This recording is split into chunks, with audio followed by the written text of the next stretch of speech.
Hello students, welcome to Ved Shri academy. तो बच्चों, आज के लेक्चर में हम देखेंगे कि परिमित समुच्चय क्या होता है, अपरिमित क्या होता है, घात समुच्चय क्या होता है और समष्टि समुच्चय क्या होता है, टाइप्स ऑफ समुच्चय। तो सबसे पहला हमारे पास जो है वो है परिमित समुच्चय। परिमित समुच्चय किसको कहते हैं? मतलब ऐसा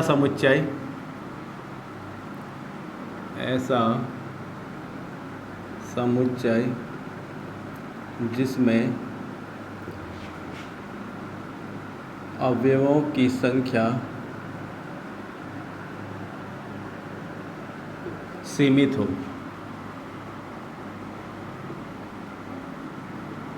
ठीक हो गया। मतलब ऐसा समुच्चय जिसमें अवयवों की संख्या सीमित हो, या हम क्या कह सकते हैं, ऐसे समुच्चय जिसमें जो समुच्चय के अवयव हैं उनको हम गिन सकते हैं, उन एलिमेंट्स को हम गिन सकते हैं, तो उसको हम क्या बोलेंगे? परिमित समुच्चय। इसको इंग्लिश में बोला जाता है फाइनाइट सेट। तो ऐसा समुच्चय जिसमें अवयवों की संख्या सीमित होगी। सीमित होने का मतलब क्या हुआ? अगर मैंने कहा कि मेरे पास एक सेट, एक समुच्चय ए है जिसके अंदर एलिमेंट हैं ए, आई, ई, आई, ओ, यू, तो ये परिमित समुच्चय है। कैसे? क्योंकि इसके अंदर जितने भी जो एलिमेंट हैं उनको मैं काउंट कर सकता हूँ, 1 2 3 4 5। ठीक है, तो इनको बोला जाता है परिमित समुच्चय, जिसमें क्या होगा कि हम अवयवों की संख्या को काउंट कर सकते हैं, तो उसको बोलते हैं परिमित समुच्चय। ठीक हो गया। दूसरा हमारे पास है अपरिमित समुच्चय। ये क्या होगा? ऐसा समुच्चय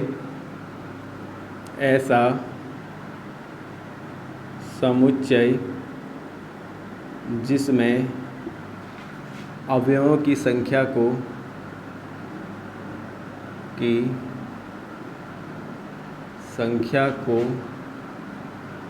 गिना नहीं जा सकता।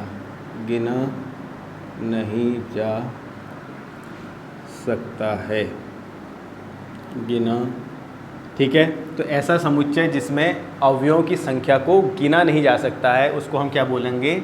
अपरिमित समुच्चय, जिसको हम बोलते हैं इनफाइनाइट सेट। ठीक है, तो अगर मैं कहूँ कि मेरे पास एक सेट ए है, क्या वो सेट क्या है?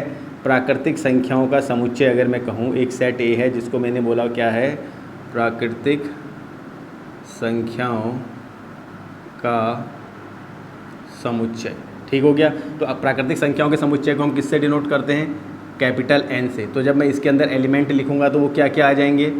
1, 2, 3, 4, ऐसे ये चलता रहेगा। तो इसको मैं कभी भी काउंट नहीं कर सकता हूँ। अगर मैं प्राकृतिक संख्याओं के समुच्चय की बात करूँ तो 1 2 3 4 5 अप टू डॉट डॉट कहाँ तक जाएगा? इनफाइनाइट तक जाएगा। तो यहाँ पर मैं कभी भी जो अवयव हैं उनको काउंट नहीं कर सकता हूँ। तो ये किसका एग्जाम्पल हो गया?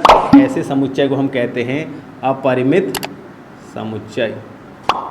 अपरिमित समुच्चय। तो ये आपके समझ में आ गया। परिमित और अपरिमित का मतलब, जिसमें आप उन चीज़ों को काउंट कर पाओगे वो परिमित हो गया, जिनको आप काउंट नहीं कर पाओगे उनको आप बोलोगे अपरिमित समुच्चय। उसके बाद अगला हमारे पास आता है विसंगित समुच्चय, जिसको हम इंग्लिश में बोलते हैं डिसजॉइंट सेट।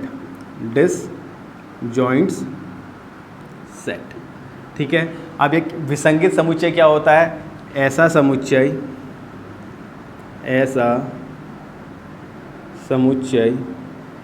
जिसमें कोई भी अवयव उभयनिष्ठ न हो।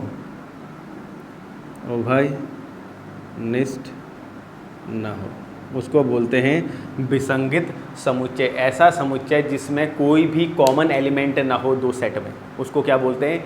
विसंगित समुच्चय। फॉर एग्जांपल, अगर मैंने कहा कि एक समुच्चय मैं ए लेता हूं जिसके अंदर एलिमेंट हैं 1, 2, 3, और दूसरा एक सेट लेता हूं b = 5, 7, 11, 12, तो मेरे से क्वेश्चन पूछा गया है कि क्या ये दोनों जो समुच्चय हैं ये परस्पर में विसंगित समुच्चय हैं कि नहीं है। तो मैं क्या देखूंगा कि इन दोनों में उभयनिष्ठ का मतलब क्या होता है? कॉमन। दोनों में जो कॉमन। ठीक है, तो अगर उभयनिष्ठ देखेंगे तो यहाँ कोई भी उभयनिष्ठ चीज़ नहीं है, 1 2 3, और यहाँ ऐसा कुछ है ही नहीं। तो इन दोनों में ये आपस में क्या है? ये कभी भी क्या है? विसंगित समुच्चय। इसको हम क्या बोलेंगे? विसंगित समुच्चय। क्यों बोला? क्योंकि इसमें कोई भी उभयनिष्ठ अवयव नहीं है। अगर ऐसे ही यहाँ पर हो जाता, अगर मैं सेट लेता 1, 2, 4 और b लेता 5, 6, 4, तो अब ये उभयनिष्ठ समुच्चय, ये अब जो है विसंगित समुच्चय नहीं हुआ। क्यों? क्योंकि यहाँ पर क्या है? 4 और 4 क्या आ गया? एक और वन क्या कॉमन आ गया, तो इसको हम कभी भी ये विसंगित नहीं होगा। तो विसंगित का मतलब क्या हो गया कि जिसमें क्या मतलब कोई भी चीज़ कॉमन नहीं होगी, अगर कॉमन होगी तो वो विसंगित नहीं होगा। क्लियर? ये 3 तरह टाइप के हैं। अगला हम पढ़ेंगे समष्टि समुच्चय। अगला जो समुच्चय होता है उसको कहते हैं समष्टि समुच्चय, और एक और हमारे पास होता है जो बड़ा इंपॉर्टेंट है जिसको बोलते हैं घात समुच्चय। ठीक हो गया? तो इन सबको पढ़ने के बाद फिर हम देखेंगे यूनियन और इंटरसेक्शंस की प्रॉब्लम्स को। तो अगला जो हमारे पास है वो है समष्टि समुच्चय। समष्टि समुच्चय। ठीक, तो समष्टि समुच्चय क्या होता है? इसको हम बोलते हैं यूनिवर्सल सेट, मतलब सबसे बड़ा सेट, सबसे बड़ा समुच्चय, उसको बोला जाता है समष्टि समुच्चय। तो समष्टि समुच्चय की कोई प्रॉपर डेफिनेशन नहीं होती कि आप पर्टिकुलर कह दो कि यही समष्टि समुच्चय होगा। वो क्वेश्चन टू क्वेश्चन वेरी करेगा कि क्या होता है। अगर मैं बात करूं समष्टि समुच्चय को समझिएगा, अगर मैं कहूं कि सभी पूर्णांकों का समुच्चय की बात करूं, सभी पूर्णांकों का समुच्चय, तो अगर मैं सभी पूर्णांकों का समुच्चय लिखूंगा तो मेरे पास क्वांटिटी कहाँ से आएगी? यहाँ से चलेगी -3, -2, -1, 0, 1, 2, 3, ऐसे चलेगी। ये सारा का सारा सभी पूर्णांकों का समुच्चय बनेगा। ठीक हो गया? अब मैंने क्या कहा कि सम पूर्णांकों का समुच्चय, सम पूर्णांकों का समुच्चय। तो सम पूर्णांकों का अगर मैं समुच्चय करूंगा तो यहाँ से क्या आएगा? इधर से अगर हम देखेंगे तो -6 ऐसे ही चलते रहेगा, -6, -4, -2। ठीक हो गया? फिर ऐसे ही आएगा 2, 0, 2, 4, 6, ये चलता रहेगा। ठीक हो गया? अब ये दो मेरे पास एक समुच्चय ये है, एक समुच्चय ये है। एक को मैंने कहा पूर्णांकों का समुच्चय, दूसरों को मैंने क्या कहा? सम पूर्णांकों का समुच्चय। तो अगर इस केस में मैं देखूंगा तो मेरा जो समष्टि समुच्चय होगा क्या कहलाएगा? वो ऊपर वाला कहलाएगा, मतलब सबसे बड़ा सेट। क्यों? इसको किससे डिनोट करते हैं हम? समष्टि को यू से। तो मैंने क्या कहा? यू के अंदर क्या आ गए? -∞ से +∞ के सारे अवयव आ गए हैं। ठीक है? अब जब मैं उसमें से क्या ले रहा हूँ? सम पूर्णांक का समुच्चय ले रहा हूँ, तो ये जितने भी समुच्चय हैं सम पूर्णांक वो इसके अंदर होंगे, तो ये सबसे बड़ा सेट है। तो ये क्या कहलाएगा? समष्टि समुच्चय। तो इन दोनों में क्या हो जाएगा? समष्टि समुच्चय। मीन्स ये जो समुच्चय होगा इसको मैंने अगर ए नाम दे दिया तो ए हमेशा क्या होगा? सबसेट होगा किसका? यू का। ठीक है? तो ऐसे समुच्चय को हम क्या कहेंगे? समष्टि समुच्चय, मतलब जो सबसे बड़ा सेट होगा। तो ये क्या होगा? क्वेश्चन टू क्वेश्चन वेरी करेगा, इसकी कोई प्रॉपर डेफिनेशन नहीं है।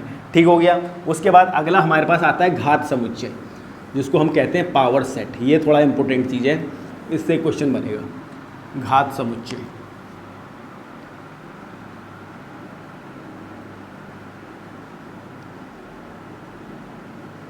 ठीक। घात समुच्चय क्या होता है? सभी समुच्चय के, मतलब सपोज हम देखो घात समुच्चय को हम ऐसे समझते हैं, सपोज मेरे पास एक समुच्चय ए है जिसके अंदर एलिमेंट है 1, 2, 3। ठीक हो गया? तो घात समुच्चय के लिए हमें क्या करना है? सबसे पहले जो ये समुच्चय दिया है इसके क्या लिखेंगे? उप समुच्चय लिखेंगे। क्या लिखेंगे? इसके उप समुच्चय।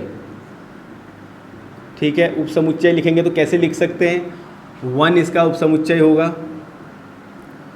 2 भी इसका उप समुच्चय होगा, 3 भी इसका उप समुच्चय होगा, 1, 2 भी इसका उप समुच्चय होगा, 1, 3 भी इसका उप समुच्चय होगा, और 1, 3 हो गया, 2, 3 हो गया।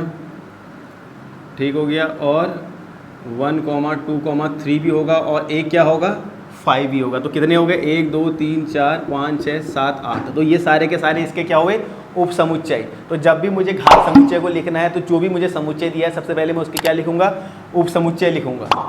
ठीक है? अब मुझे क्या लिखना है? उसका घात समुच्चय। तो घात समुच्चय को किससे प्रदर्शित करते हैं? P ऑफ A से।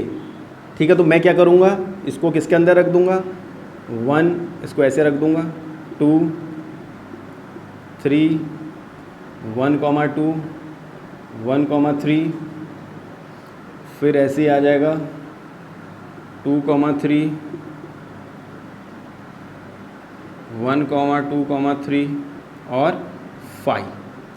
ठीक हो गया? 5 भी ऐसे आएगा, यहाँ 5 भी ऐसा लिखा जाएगा। ठीक हो गया? तो ये क्या निकल के आ गया? मेरा घात समुच्चय। कुछ नहीं करना है, जो भी समुच्चय दिए पहले उसके आप उपसमुच्चय लिखिए और उसको एक समुच्चय के अंदर रख दीजिए, तो वो जो निकल के आ जाएगा वो क्या निकल के आ जाएगा, घात समुच्चय। तो यहाँ पर एक क्वेश्चन हमारे पास आता है कि अगर मेरे पास कोई भी समुच्चय है, कोई भी समुच्चय है, अगर उसमें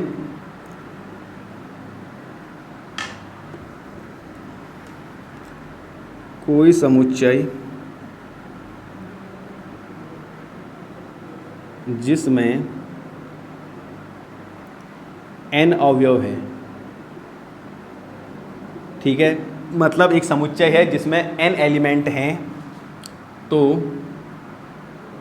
उसके उपसमुच्चयों की संख्या कितनी होगी, तो उसके उपसमुच्चयों की संख्या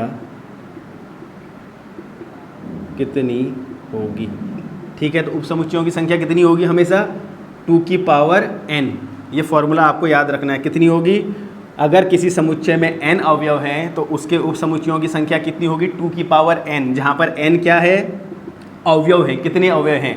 जैसे अगर मैं कहूँ कि मेरे पास एक सेट है 1, 2, 3, 4, 5, ठीक है, तो यहाँ पर n क्या है कि नंबर ऑफ एलिमेंट कितने हैं, 1, 2, 3, 4, 5, तो n की वैल्यू कितनी हो गई, 5 है। अब मुझसे पूछा गया कि इनके उपसमुच्चयों की संख्या निकालो, कैसे निकालेंगे, सिंपल सा फॉर्मूला है 2 की पावर n, तो 2 की पावर 5 इक्वल टू 32। तो मतलब एक समुच्चय, अगर एक समुच्चय जिसमें 5 एलिमेंट हैं, अगर उसमें 5 एलिमेंट है तो उपसमुच्चयों की संख्या कितनी हो जाएगी, 2 की पावर 5 इक्वल टू 32। तो ये क्वेश्चन हमारे कंपटीशन एग्जाम में भी बहुत पूछा जाता है। तो आज के लेक्चर में इतना ही, इससे आगे कल के लेक्चर्स में हम देखेंगे कैसे हम यूनियन और इंटरसेक्शन फाइंड आउट करते हैं। तब तक आप इसको अच्छे से देखिए, फिर मिलते हैं आपसे नेक्स्ट वीडियो में। तब तक के लिए आप सभी लोगों का बहुत बहुत धन्यवाद।